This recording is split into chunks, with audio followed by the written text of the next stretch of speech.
आहे, तुम्ही ती ऐकली असेलच. प्री कॅबिनेटला सगळे मंत्री असतात, मात्र कॅबिनेट बैठकीला शिंदेंचे एकही मंत्री नसतो आणि त्यानंतर हे सगळे मंत्री आता मुख्यमंत्र्यांसोबत चर्चा करतायत. कसं पाहताय आपण या घटनेकडे? युतीमध्ये काही आलबेल आहे असं नाही, त्याच्यामध्ये देखील प्रचंड मोठ्या प्रमाणामध्ये कुस्ती सुरू आहे. आणि त्यामुळे मला असं वाटतं की कोबडीला कोबडीची किंमत कळलेली आहे आणि ती कोबडीची किंमत ते दाखवून देण्याचा प्रयत्न करतायत. त्यामुळे या पद्धतीनेच याकडे पाहावं लागेल.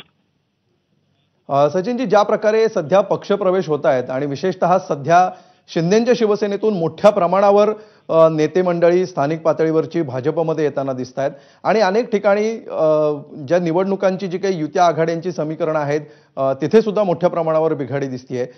हे सगळं चित्र याला कारणीभूत असेल असं वाटतं का आपल्याला? आपण विरोधी पक्ष म्हणून या सगळ्याकडे कसं पाहता? भारतीय जनता पक्षानं सातत्यानं ज्यांच्या जीवावरती सत्ता मिळवली त्यांना नंतर त्या ठिकाणी गरज सर्व वैद्यमरो याच भूमिकेतनं पाहिलेलं आहे.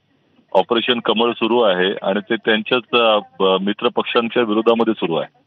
आता सोलापूरमध्ये अजितदादांच्या पक्षाच्या विरोधामध्ये बघितलं तिथे तसंच ऑपरेशन कमळ सुरू होतं आणि इतरत्रही त्याच पद्धतीने सुरू आहे. तर शिंदेजींच्या जे काही पक्ष आहे, गट आहे, त्यांच्यामधनं देखील अशाच पद्धतीनं फोडण्याचा प्रयत्न सुरू आहे. त्यामुळे मित्राच्या पाठीत खंजीर घुपळण्याचा प्रयत्न भारतीय जनता पक्ष करत आहे आणि त्याच्या सवयीचा भाग आहे. निश्चित. सचिन सावंतजी, धन्यवाद या सविस्तर प्रतिक्रियेबद्दल. नवनाथ बन आपल्यासोबत आहेत, भाजपचे माध्यम प्रमुख आहेत. नवनाथजी, काय नेमकं घडतंय? अशा प्रकारे कॅबिनेट बैठकीला एकनाथ शिंदे सोडता एकही मंत्री हजर राहत नाही आणि त्यानंतर थेट मुख्यमंत्र्यांबरोबर बैठक सुरू होती. काय नेमकं घडतंय? अमोलजी, काही लोकांची नाराजी असली तरी मुख्यमंत्री देवेंद्रजी फडणवीस, उपमुख्यमंत्री एकनाथजी शिंदे हे दोघेही शीर्षस्थ नेते बसून ही सगळी नाराजी दूर केली जाईल. राहिला प्रश्न कल्याण डोंबिवलीमध्ये जो प्रवेश झालाय, तर तुम्हाला आठवत असेल याच्या आधी एकनाथजी शिंदे यांनी भारतीय जनता पार्टीच्या काही पदाधिकाऱ्यांना जाहीरपणे पक्षप्रवेश दिला होता. त्याच्यानंतर शिंदे साहेबांचे काही लोक भारतीय जनता पार्टीकडे आलेले आहेत. काही ठिकाणी स्थानिक पातळीवर आम्ही महायुती म्हणून लढू शकत नाही, अशा ठिकाणी मैत्रीपूर्वक लढत करण्याचा प्रयत्न दोन्ही पक्षांचा आहे, परंतु आम्ही त्याबद्दल एकमेकांवर टीका टिप्पणी करणार नाही हे देखील याआधी स्पष्ट केलेलं आहे. आता एकनाथजी शिंदे यांचे काही मंत्री नाराज असतील, मला वाटत नाहीत की ते या सगळ्या प्रकरणावरून नाराज असतील, तरी देवेंद्रजी आणि एकनाथजी शिंदे एकमेकांच्या सोबत बसून हा प्रश्न निश्चितपणे मार्गी लागतील. आम्ही महाराष्ट्रामध्ये महायुती म्हणूनच लढणार आहोत आणि जास्तीत जास्त जागा, जास्तीत जास्त महापालिका महायुती म्हणून विजय मिळवायचा हा आमचा मानस आहे.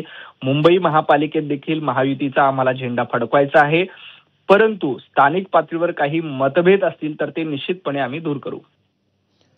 नवनाथजी, ज्या प्रकारे सध्या विशेषतः पालकमंत्री पदापासून हा संघर्ष ज्या कोकणामध्ये सुरू आहे, रायगडमध्ये सुरू आहे आणि त्यानंतर नाशिकमध्ये सुरू होता, तोच संघर्ष आता कॅरी फॉरवर्ड होताना पण दिसतो आहे.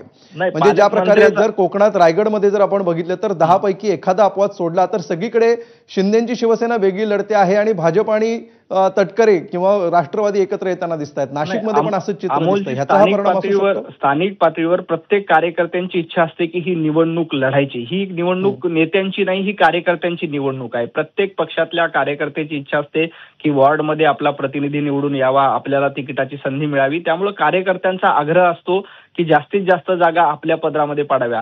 तसंच शिंदे गटातही त्यांचा आग्रह असतो की जास्तीत जास्त जागा आपल्याला मिळाव्यात. त्यामुळं बऱ्याच वेळेला स्थानिक पातळीवर युती होत नाही, तरीही आम्ही मैत्रीपूर्ण लढत करतोय. आम्ही कुठेही एकमेकांवर टीका करत नाही आणि शिंदे साहेब असतील किंवा देवेंद्रजी असतील, कधीही एकमेकांवर त्यांनी टीका केली नाही. आता देखील हा प्रश्न तात्पुरता आहे. देवेंद्रजी आणि एकनाथजी शिंदे एकमेकांसोबत बसून हा प्रश्न निश्चितपणे सोडतील. स्थानिक पातळीवर आमचे काही ठिकाणी वेगवेगळे लढू आम्ही, कारण प्रत्येक कार्यकर्त्यांना पक्ष वाढवायचा आहे. प्रत्येक नेत्यांना वाटतं की आपल्या 4 कार्यकर्त्यांना संधी मिळावी. त्यामुळं कार्यकर्त्यांच्या आग्रहाखातर स्थानिक पातळीवर वेगळे निर्णय घ्यावे लागतात. परंतु महाराष्ट्रात राज्य म्हणून आम्ही महायुतीला सोबत आहोत. एकमेकांना सोबत घेऊन महाराष्ट्राचं भलं कशात आहे हे देवेंद्रजींना आणि एकनाथजींना माहीत आहे. त्यामुळं कुठेही असे मतभेद होणार नाहीत. आणि या बैठकीतनं आता आपल्या माहितीसाठी दोन्ही नेत्यांच्या बैठका सुरू आहेत. स्वतः मुख्यमंत्री देवेंद्रजी, एकनाथजी हे दोघेही बसलेले आहेत, बैठक घेत आहेत. या बैठकीनंतर आपल्याला निश्चितपणे एक आनंदाची बातमी मिळेल आणि हे जे मतभेद आहेत ते दूर होतील. नवनाथजी, आपल्याबरोबर आमचे प्रतिनिधी वैभव देखील आहेत. ते तुम्हाला काही प्रश्न विचारू इच्छितात. वैभव. नवनाथ, ज्या वेळेला एकनाथ शिंदे नाराज झाले होते त्यावेळेला जुन्या शिवसेनेत काय घडलं हे आपण सर्वांनी पाहिलं आहे. पण आता एकनाथ शिंदे जर नाराज झाले तर त्यांची मनधरणी करण्यासाठी काही ऑप्शन आपण ठेवलेले आहेत का? कारण का थेट कॅबिनेटला न जाण्याचा निर्णय म्हणजे हा एक प्रकारचा इशाराच म्हणावा लागेल. नवनाथ, यासाठी काय प्लॅन आहे? वैभवजी, एकनाथजी शिंदे हे राज्याचे उपमुख्यमंत्री राहिलेले आहेत, शिवसेनेचे मोठे नेते आहेत. ते अजिबात नाराज होणार नाहीत. आपल्या सगळ्यांना कल्पना आहे की महाराष्ट्रात मुख्यमंत्री देवेंद्रजी फडणवीस आहेत. आजपर्यंतचा इतिहास आहे की देवेंद्रजींनी कोणालाही नाराज केलेलं नाही. एकनाथजी शिंदे यांचे डोंबिवली प्रकरणामध्ये काही मतभेद असतील तर ते दोघंही चर्चा करून दूर करतील. तुम्ही अजिबात शंका बाळगू नका की या दोन्ही नेत्यांची जी बैठक होईल त्या बैठकीमधनं निश्चितपणे मार्ग काढला जाईल. वैभवजी, तुम्हाला प्रकरणात काही मतभेद आहेत. काही दिवसापूर्वी कल्याण डोंबिवलीमध्ये भारतीय जनता पार्टीच्या काही लोकांचा प्रवेश एकनाथजी शिंदे यांनी केला होता. त्यानंतर आज शिवसेनेचे काही नगरसेवक भारतीय जनता पार्टीमध्ये आले. त्याच्यामुळं काही ठिकाणी गैरसमज होत असतो.